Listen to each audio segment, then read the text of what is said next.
क्या आपकी टीम भी बड़ी है पर वो रिजल्ट्स नहीं मिल रहे जो आप चाह रहे हो, प्लस आपका नेटवर्क भी काफी बड़ा है लेकिन आपको वो वैल्यू नहीं मिल रही जो आपको मिलनी चाहिए। मैटकेल स्लो कहता है कि जितने ज्यादा लोग उतनी ज्यादा वैल्यू। लेकिन क्या ये सच में ऐसे ही काम करता है? आज हम मैटकेल स्लो को थोड़ा अलग तरीके से देखें और ये जानने की कोशिश करेंगे कि कैसे हम मैटकेल स्लो को चेंज करके या उसको यूज करके अपनी टीम की एफिशिएंसी कैसे बढ़ा सकते हैं। क्योंकि ना ये सिर्फ नंबर का गेम है। Everyone, my name is Kuldeep Singh और आज हम एक ऐसे टॉपिक के बारे में बात करने वाले हैं जो आपके प्रोजेक्ट की सक्सेस को लिटरली स्काईरॉकेट कर सकता है। इसमें हम मैटकेल स्लो को समझेंगे और ये देखेंगे कि सिर्फ नंबर पर फोकस करना ही काफी नहीं है।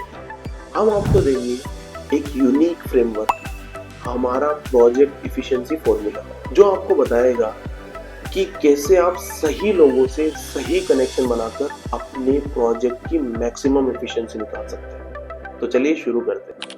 आखिर ये मैटकेल स्लो है क्या? मैटकेल स्लो के फाउंडर जो है वो है रॉबर्ट मैटकेल। उन्होंने बताया था कि किसी भी नेटवर्क की वैल्यू उसमें जुड़ने वाले यूजर्स की संख्या के स्क्वायर के बराबर होती है। जैसे अगर आपके पास 2 लोग हैं किसी प्रोजेक्ट में तो आपके प्रोजेक्ट की एफिशिएंसी की वैल्यू जो होगी वो होगी 4। अगर 5 है तो होगी 25। इसीलिए तो फेसबुक, इंस्टाग्राम, व्हाट्सएप इतने ज्यादा सक्सेसफुल है, क्योंकि इनके अंदर जो लोग हैं, जुड़ने वाले लोग हैं, उनकी संख्या बहुत सारी है। इस वजह से उनकी वैल्यू भी बहुत ज्यादा है। अगर इसको सिंपल टर्म्स में कहें तो it means the more the merrier, यानी जितने ज्यादा लोग उतनी ज्यादा वैल्यू और उतने ज्यादा कनेक्शन। पर क्या ये फॉर्मूला हर जगह लगता है? खासकर तब जब हम प्रोजेक्ट की एफिशिएंसी की बात करते हैं या टीम्स की एफिशिएंसी की बात करते हैं। यहीं पर आता है एक ट्विस्ट। मैटकेल स्लो ना बहुत पावरफुल है, लेकिन इसकी भी कुछ लिमिटेशंस है। ये पोटेंशियल कनेक्शंस की बात करता है, वैल्यूएबल कनेक्शंस की नहीं। सपोज करो आपकी टीम में 50 लोग और उनमें से आधे लोगों को ये पता ही नहीं है कि वो क्या कर रहे हैं या फिर उनको वो इंटरेस्टेड ही नहीं है आपके प्रोजेक्ट। तो क्या मैटकेल स्लो के हिसाब से आपके प्रोजेक्ट की एफिशिएंसी या वैल्यू उतनी होगी जो मैटकेल कहते हैं? Absolutely not. अगर एक टीम में यूजलेस कनेक्शंस है या एक नेटवर्क में यूजलेस कनेक्शंस है तो वो एक नॉइज बन जाता है। एक प्रोजेक्ट में अगर इररिलेवेंट लोग हो तो वो प्रोडक्टिविटी को कम करते हैं बढ़ाने की बजाय। तो असली गेम ये नहीं है कि कितने ज्यादा कनेक्शंस है, असली गेम ये है कि वो कितने रिलेवेंट और वैल्यूएबल है। तो इसीलिए हमें देखनी होती है प्रोजेक्ट की एफिशिएंसी, कितने लोग हैं ये इंपॉर्टेंट नहीं, कितनी वैल्यू वो ऐड कर रहे हैं आपके प्रोजेक्ट में ये मैटर करता है। इसीलिए हमने एक फॉर्मूला बनाया। ये फॉर्मूला है एफिशिएंसी परसेंटेज। ये होता है total relevance score divide by maximum possible relevance score into 100। तो जितना ज्यादा रिलेवेंस स्कोर उतनी ज्यादा प्रोजेक्ट की एफिशिएंसी। लेकिन ये रिलेवेंस स्कोर आता कहां से? चलिए फाइंड आउट करते हैं। उसका रिलेवेंस स्कोर डिपेंड करता है कुछ क्रूशियल चीजों पर। हमने आइडेंटिफाई किए हैं ये 6 की फैक्टर्स। पहला है डोमेन एक्सपर्टीज। इसकी मैक्सिमम स्कोर 3 हो सकता है। इसमें होता है कि क्या आपका जो करंट रिसोर्स है क्या वो एग्जीक्यूट कर सकता है चीजों की, क्या उसके पास कोर स्किल्स हैं।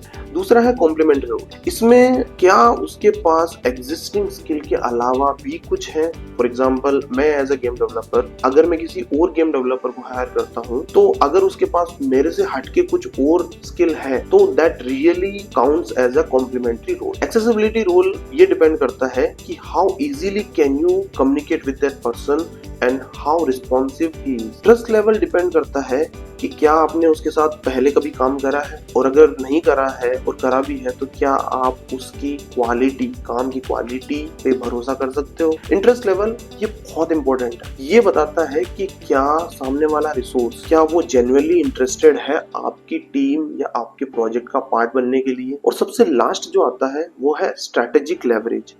क्या वो पर्टिकुलर जो रिसोर्स है क्या वो फंडिंग ला सकता है, क्या वो क्लाइंट ला सकता है, क्या वो आपके प्रोजेक्ट को एक्सपोजर दे सकता है जो आपके पास करंटली नहीं हो। चलो इस फॉर्मूला को एक बार यूज करके देखते हैं। If I were to hire a game developer for my game तो क्या होगा? डोमेन एक्सपर्टीज, अगर वो 7, 8 या 10 साल एक्सपीरियंस्ड है तो लेट्स से कि उसका स्कोर 3 है।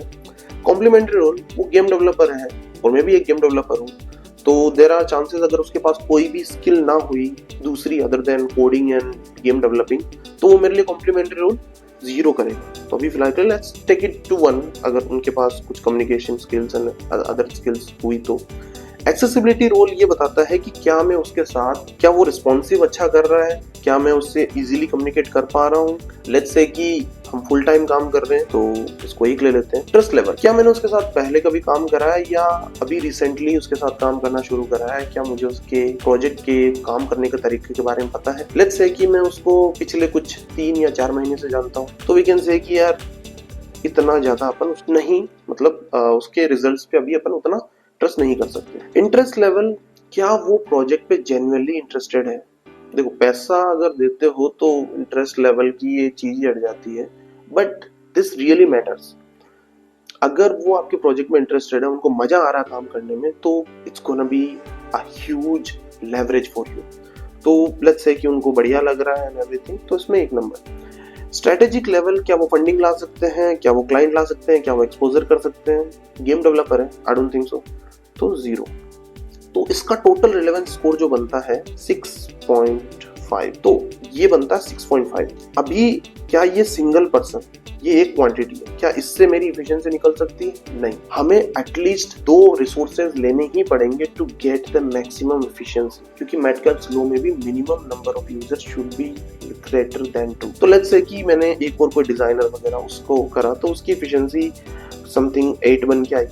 तो अगर मेरा एफिशिएंसी फॉर्मूला जो है वो निकलेगा 8 + 6.5 डिवाइड बाय 20 into 100। तो जो मेरा एफिशिएंसी फॉर्मूला के हिसाब से मेरा जो प्रोजेक्ट की एफिशिएंसी निकल के आएगी वो आएगी 72.5%। तो ये जो है, मैं ये कह सकता हूँ कि according to Metcalfe's law and some upgraded version of it, we can say कि अपने प्रोजेक्ट की एफिशिएंसी मोर देन 70% है, which is I think on a good level. It's good because किसी भी पर्टिकुलर स्किल के लिए अगर आप किसी भी रिसोर्स को लेते हो तो कुछ ना कुछ उसमें कम हो। So if your project efficiency is more than 60%, it's a good percentage level. अब इसका इम्पैक्ट देखिए, एक बड़ी टीम जिसमें रिलेवेंस स्कोर कम वाले लोग होंगे उसकी एफिशिएंसी कम आएगी। भले ही मैटकेल्स लॉ के हिसाब से इस प्रोजेक्ट की वैल्यू या एफिशिएंसी काफी अच्छी होगी, लेकिन ये project in comparison to that अपनी एफिशिएंसी में लो होगा। लेकिन दूसरी ओर एक छोटी टीम मैटकेल्स लॉ के हिसाब से काफी कम